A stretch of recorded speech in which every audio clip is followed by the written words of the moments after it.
हमें तैयार रहना होगा, हमें एकजुट रहना होगा। हम कोरोना के समय भी एकजुटता से ऐसी चुनौतियों का सामना कर चुके हैं। अब हमें फिर से उसी तरह तैयार रहने की आवश्यकता है। भारत के सामने भी इस युद्ध ने अप्रत्याशित चुनौतियां खड़ी कर दी हैं। सरकार ने एलपीजी के डोमेस्टिक उपयोग को प्राथमिकता दी है। हमें बहुत सावधान और सतर्क भी रहना है। हालात का फायदा उठाने वाले झूठ फैलाने का प्रयास करेंगे। ऐसे लोगों की कोशिशों को सफल नहीं होने देना है। क्या भारत के सामने फिर से कोरोना जैसी कोई बड़ी चुनौती खड़ी होने वाली है? क्या हमारे घरों का बजट बिगड़ने वाला है?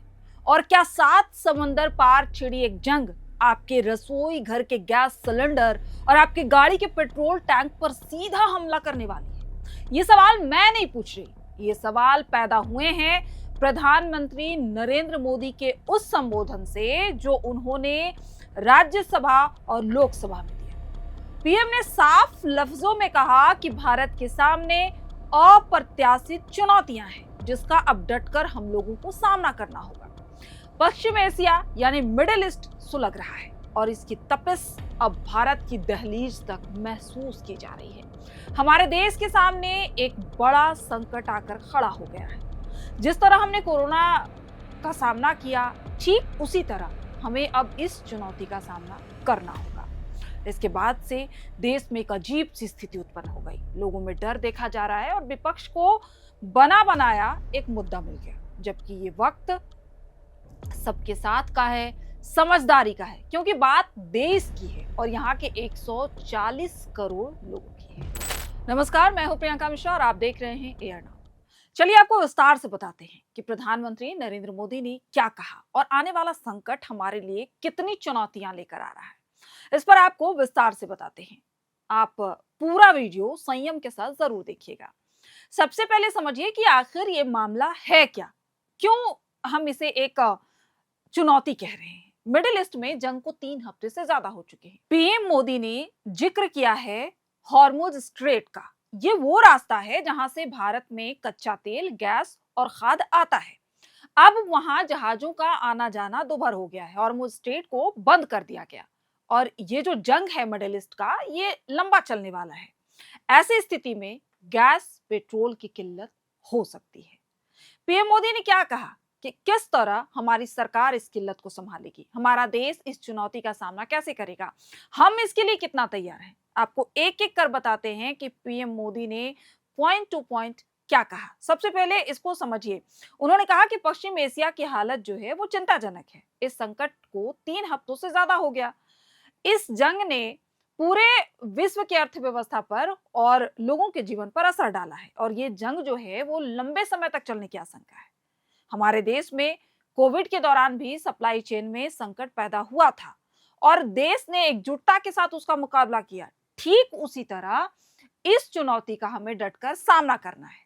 भारत में बड़ी मात्रा में कच्चा तेल, गैस और फर्टिलाइजर जैसी अनेक जरूरी चीजें जो हैं वो हॉर्मुज स्ट्रेट के रास्ते आती हैं। युद्ध के बाद से ही हॉर्मुज स्ट्रेट में जहाजों का आना जाना चुनौतीपूर्ण हो गया है। बावजूद इसके हमारी सरकार का ये प्रयास है कि पेट्रोल, डीजल और गैस की सप्लाई बहुत ज्यादा प्रभावित ना हो सके। भारत के पास कच्चे तेल के 53 लाख मीट्रिक टन का स्ट्रेटेजिक रिजर्व है। अतिरिक्त 65 लाख मीट्रिक टन रिजर्व बनाने पर काम किया जा रहा है। तेल कंपनियों के पास अलग ही रिजर्व है। हमारी कोशिश है तेल, गैस, फर्टिलाइजर वाले जहाज भारत सुरक्षित पहुंचे। सभी वैश्विक सहयोगियों से बातचीत कर रहे हैं। ऐसे प्रयासों के कारण हॉर्मुज स्ट्रेट में फंसे कई जहाज भी हैं जो भारत आ चुके हैं।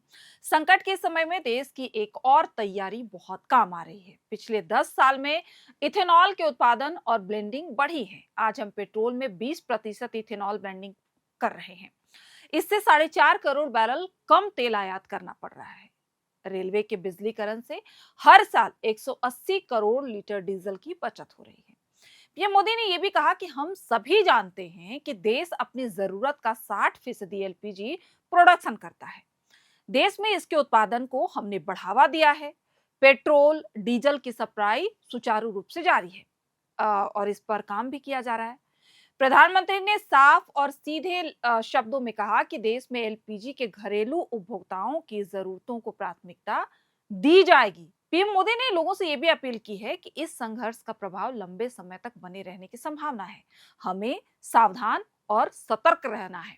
हालात का फायदा उठाने वाले झूठ फैलाने का प्रयास करते रहेंगे, उनसे बचने की जरूरत है।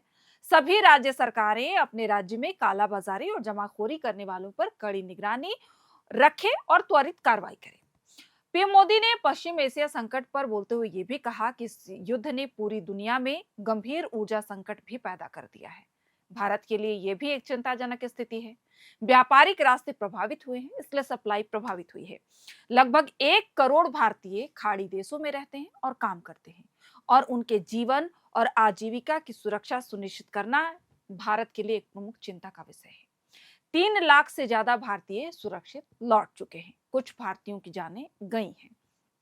भारत, अमेरिका, इजराइल और ईरान तीनों ही देशों से संपर्क में है। प्रधानमंत्री नरेंद्र मोदी के इस संबोधन से एक बात साफ है कि चुनौतियां बड़ी हैं। देश में इसको गंभीरता से लेने की जरूरत है, लेकिन भारत की तैयारी कम नहीं है।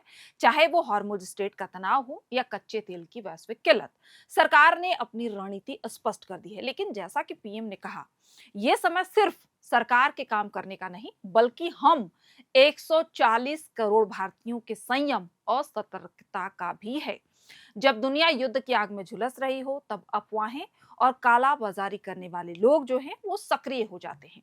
हमें ऐसी किसी भी स्थिति से बचना है और देश की एकजुटता को बनाए रखना है।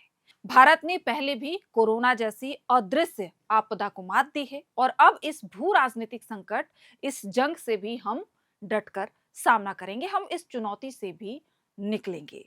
पीएम मोदी ने जिस तरह से देशवासियों से अपील की है, हमें भी लगता है कि देश में लोगों को एकजुट रहने की जरूरत है।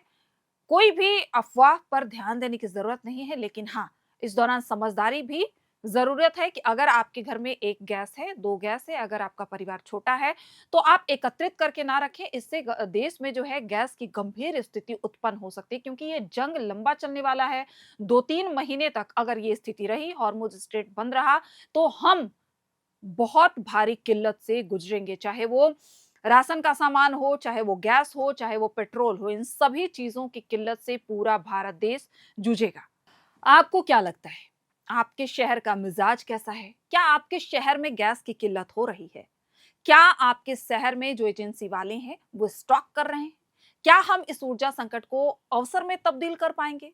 अपनी राय हमें कमेंट बॉक्स में जरूर बताइएगा। देश और दुनिया की ऐसी ही गंभीर और सटीक खबरों के लिए आप हमारे चैनल एयर नाउ को सब्सक्राइब कीजिए। लोगों तक हमारी वीडियो साझा जरूर कीजिएगा, ताकि वो भी अपनी आवाज हमारे साथ रख पाएं, अपनी आवाज हम तक पहुंचा पाएं। उनके मन में जो राय है, उनके शहर का मिजाज जो है, वो भी हमारे साथ साझा कर पाएं। इसलिए वीडियो को ज्यादा से ज्यादा शेयर कीजिएगा। आप हमें इंस्टाग्राम पर भी फॉलो कर सकते हैं, हमारे फेसबुक पेज को फॉलो कर सकते हैं और हाँ, ट्विटर पर भी आप हमें फॉलो कर सकते हैं। आप सभी का बहुत बहुत शुक्रिया। घबराने की जरूरत नहीं है, संयम बरत कर चलने की जरूरत है।